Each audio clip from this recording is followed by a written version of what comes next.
Did you know a single bank robbery created a term that psychiatrists still use today? August 1973, Stockholm, Sweden.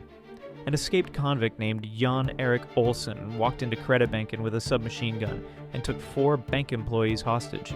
He held them inside a vault for 6 days. What happened next baffled everyone. The hostages started protecting him. When police tried to rescue them, the hostages physically blocked the officers. One woman, Kristen and Mark, called the Prime Minister personally and told him she trusted her captor more than the government. She wasn't scared of Olsson. She was scared of the police coming to save her. By the time it ended, none of the 4 hostages would testify against him in court. One woman became romantically attached to him. Another helped raise money for his legal defense. Criminologists had no framework for what they were seeing, so they invented one, Stockholm Syndrome, named after this vault.